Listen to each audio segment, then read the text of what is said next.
Folks, welcome back to another episode of the IMGPH podcast. Today we have a fantastic guest with us, Hyacinth Burrows, a true advocate for public health. Hyacinth is currently pursuing her master's at NYU GPH, specializing in environmental public health sciences, where she's also a William N. Rahm Climate Fellow, actively working on projects related to climate change and global health. Besides all her academic pursuit, Hyacinth volunteers for the American Cancer Society Cancer Action Network as a Vice State Lead Ambassador. We'll dive into this entire journey and discover her valuable insights on disease elimination strategies and building stronger communities. Hyacinth, we're so happy to have you here on the IMGPH podcast. Welcome. Thank you for having me. So let me start with the most basic question. What made you even choose NYU? So actually my younger sibling graduated from NYU Shanghai campus, and they did their study abroad at NYU Washington Square Park. So just like seeing their richness of their academic experience really made me want to apply to NYU specifically for my master's in public health.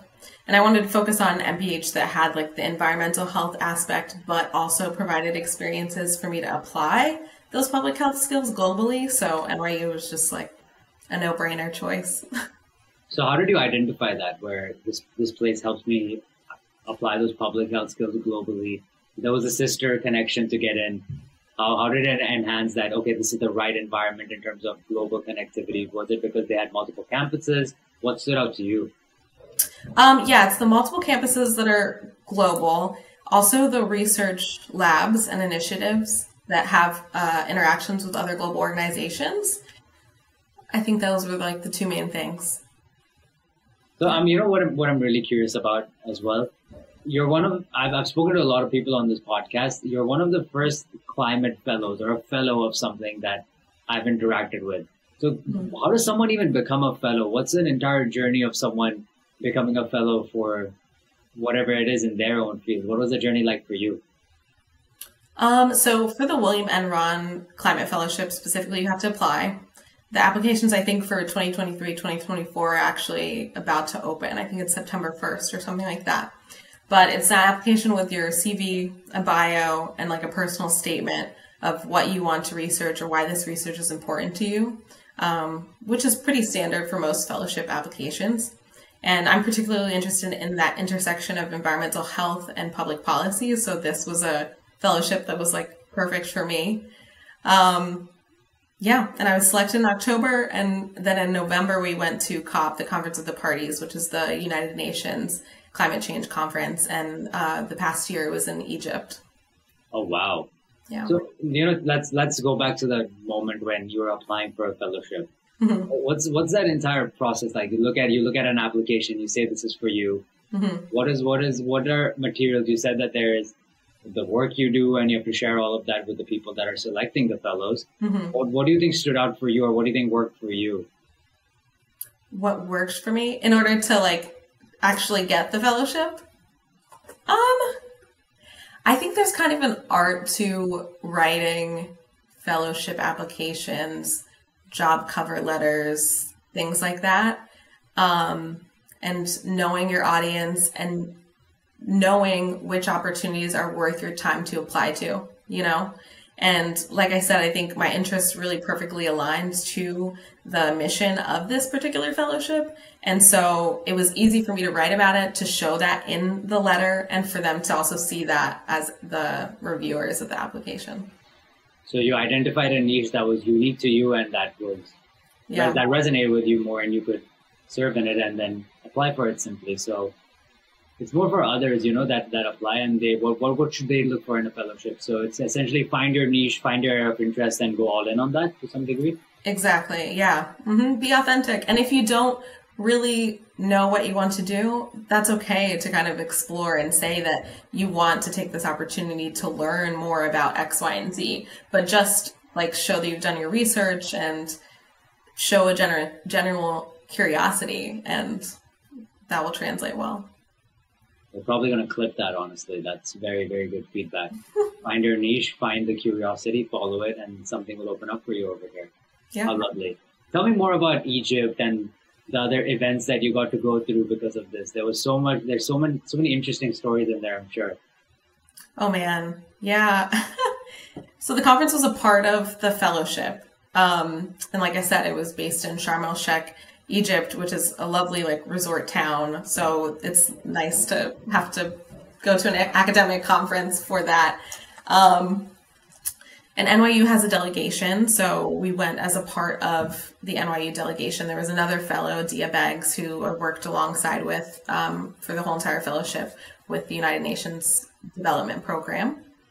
And we went to a lot of panel discussions while we were there. We went to presentations on any topic that really focused on the nexus of climate change and health. So obviously that's World Health Organization is a leader in that conversation. We were at their workshops a lot. But yeah, as a whole, it was just kind of like a crash course in specific climate health priorities for the countries that were present. And we got to sit in negotiations, which was really cool. And then for the fellowship throughout the year, we worked at United Nations headquarters up in northern Manhattan. So that was really great. I'm curious to know, I would consider you someone that was very interested or well versed with the space of climate change. Mm-hmm. What was something that your view changed when you went to these conferences and got to meet and work with different kinds of people? Was there a view you had and you were like, oh, that was completely wrong, or I did not know that? Was there something that you learned in those processes? Yeah, I think maybe two things that stick out when you ask that question. One of them being, I think of myself as an optimist, but there's a general sense of pragmatism when it comes to climate change. You think in the terms of what your country is doing for climate change or what your neighborhood is doing. If you see recycling in your community, then you kind of have this fallacy to extrapolate that to the rest of the globe. But being at the climate change conference and seeing what all of these other countries are doing in climate change and to mitigate the health effects of climate change was really inspiring to shift my focus to be a little bit more optimistic, which I appreciated. There's also, since I'm focusing on the health effects of climate change and that nexus, there was a focus on clean cooking that I didn't really have on my radar before. I think it's 1 in 5 premature deaths are caused by pollution. And I think, what is the number? I'm not going to misquote, but a lot of individuals around the world do not have access to clean, safe cooking fuels. They're cooking indoors with charcoal or wood, and, that black soot is getting into their lungs. And it's a major problem that it wasn't on my radar because here in the States, we're cooking with, electric or gas stoves. So those would be, I think, my takeaways from the conference. That's so insightful, being so involved in the space and then still expanding. It shows that there's never ending things to learn over here and keep evolving. Yeah, absolutely. So, I'm very excited to talk to you about this thing called the GLIDE program. I'm sure a lot of people watching your specific episode are also interested in what the GLIDE program is. So can you tell me a little bit more about that? And from someone who doesn't know anyone or anything in the GLIDE program, about the GLIDE program, what is the GLIDE program? Explain it to us. Okay. So GLIDE is actually an organization. It's the Global Institute of Disease Elimination. They have a base in Abu Dhabi, and they work with global partners to advance progress for disease elimination and eradication in endemic countries all over the world. Their work focuses on a lot of neglected tropical diseases like lymphatic filariasis, onchocerciasis, schistosomiasis, and also malaria and polio. They actually have a project in Hispaniola that is focusing on eliminating malaria with my alma mater, University of South Florida, that I did my undergrad in. They're doing a lot of cool projects. There's a lot of diseases you mentioned that I have no idea about. So what makes this organization focus on all these areas? What stemmed this organization to form? What are they specifically focusing on in terms of that? Yeah, so they're focusing on diseases that have a likelihood to be eliminated or eradicated. So if they've been eliminated in other parts of the world, or if the disease itself has all of the conditions to be eradicated, then they fund research or they help strategize to move along that eradication elimination process. And so GLIDE partnered with the Carter Center and with NYU to put on a workshop in Abu Dhabi that was, I think, around 10 days. And I think NYU MPH students, DRPH students, and then global public health professionals gathered together. They're placed on teams kind of based on a region or a disease topic. And then you strategize to come up with a strategy to eliminate the disease. And it's kind of like if you think of a codeathon, you know, you're working for this project, and then they choose a team at the end that wins and has the kind of the best project. So yeah, that was a great example for all the engineers watching right now. Yeah, exactly. Disease elimination and diseases that can be eliminated. So you went to Abu Dhabi, right, for this 10-day thing that you were talking about right now? I did, yeah. What was that like? So was it similar to the one you attended in Egypt? It was kind of like a codeathon you mentioned. What was interesting about it? What did you learn, or something that changed your interest when you went to this thing? Yeah, wow, so much. It's very different from the COP Climate Change Conference because that's massive. This was a way more intimate experience. Just, I want to say something like 30 attendees or so. But you get a really intimate knowledge and experience of developing public health strategies. My team in particular was focused on eliminating the transmission of soil-transmitted helminths in Rubavu in Rwanda.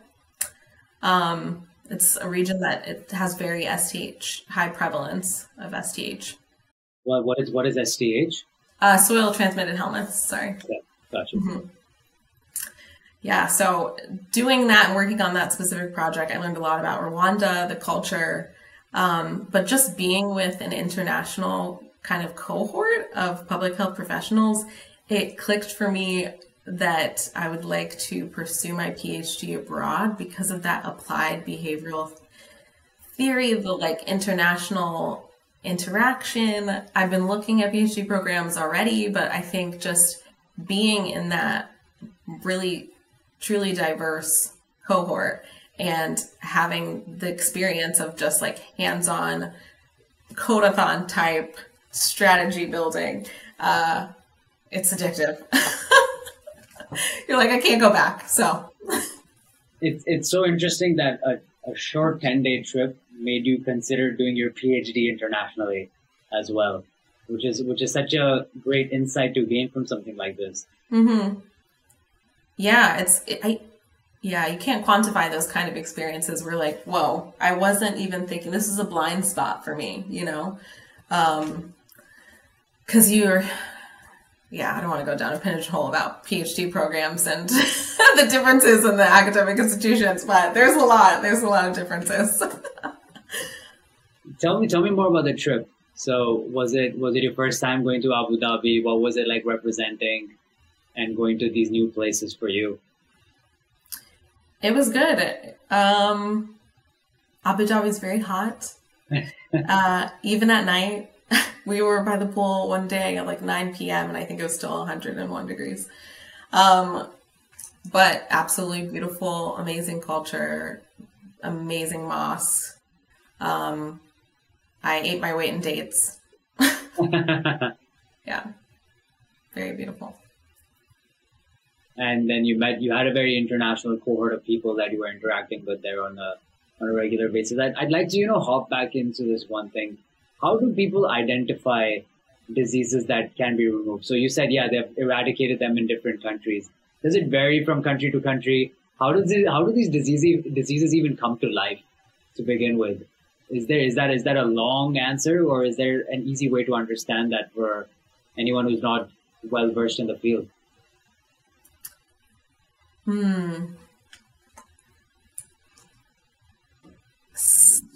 So for a disease to be eliminated, it has to have one vector.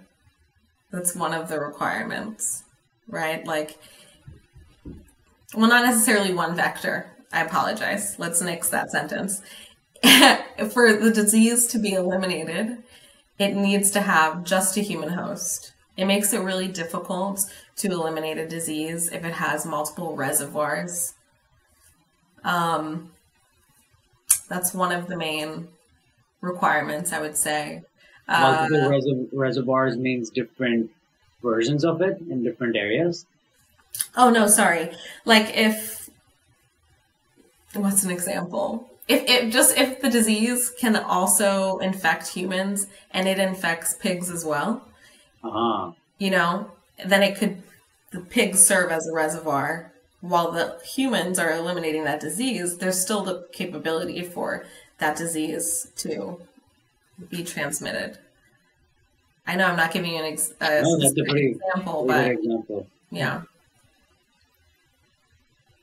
Okay. So, man, there's so much to learn, right? In that entire world of the GLIDE program for you, and what that's done, and the direction it's taken you into. So let's perhaps transition into your NYC experience, right? Mm-hmm. You've been a part of as a climate fellow. You've gone to the GLIDE program, and now what are you doing at GPH that expanding your understanding when it comes to this environmental public health area that you're involved in? Expanding my experiences. Yeah, I mean, I stay pretty active in the NYU community. So I'm currently the incoming co-director of the Applied Global Public Health Initiative Lab. There we do a lot of research projects with global partners, concentrating on a lot of things: neglected tropical diseases, climate change, decolonizing, public health, a lot of stuff. But NYU in general has just definitely given me kind of an applied global health perspective to environmental health, I would say. Just going back to that blind spot of not knowing the things that you don't know until you have that experience. I knew that I wanted to look at like the health effects of climate change and environmental health, but it wasn't until I went to COP that I learned about very specific problems in environmental health. Like I was saying earlier, it's 1 in 3 people, I remember now, 1 in 3 people in the world that don't have access to clean, safe fuels for cooking. So there's a massive need to improve access to clean cooking. That's something that a lot of environmental health students could work on right now and is a priority. But yeah, Applied Public Health Initiative Lab. Applied Public Health Initiative Lab. There's, I'm hearing your journey right now on this short podcast that we have. And could you have imagined 5 to 6 years ago that you would be in this area of public health? How has your journey evolved, or is this how you always envisioned yourself? That's a tricky question. I would say yes and no. Yes in some ways, no in some ways. I was very intentional with going to grad school. I'm a non-traditional student, so 5 years ago, I was not in school. I had not finished my bachelor's degree. There was a lot of things going on in life, I would say, but I think the main catalyst was my older brother was diagnosed with glioblastoma brain cancer 5 years ago. And he's completed treatment now. It's in 2 months. It'll be 5 years.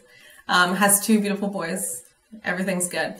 But that lived experience was really scary and a motivator for me to realize the gaps in research. There's so much we don't know about the brain. There's so much that we still have to learn in public health. And so it was a pivotal life moment for me to realize, like, okay, there's still a lot to be done and you can do it. There's the education, just go after it. I finished my bachelor's degree got a job in clinical research to kind of just make sure it's something that I wanted to pursue. Pursued my certification in clinical research coordination, and then went for my master's degree. So 5 years ago, yes, I knew that I was going to be in a master's program, but did I know that it would be as rich of the experience that I've had at NYU? No. Thank you for sharing that story. That's so powerful, and that you're taking that path forward and moving into your own journey. What's next now? So what's next? I know there's that international PhD that's lingering around on the side. What else is going on for you? Yeah, I think the next year is going to be a lot of doing work in the Applied Global Public Health Initiative Lab, like I said, applying to PhD programs. Yeah, a lot of research on the horizon. Awesome. Well, we might probably hear from you in a future podcast in a few years down the line when we can see all these things that you're achieving and striding forward into. Yeah, I would like that. It would be awesome. Awesome. Well, unfortunately, folks, Hyacinth also has a hard stop today, and because of all the awesome work that she's doing. And we'll end that podcast over here. Hyacinth, it was a pleasure having you on this short but sweet podcast today. Thank you for having me.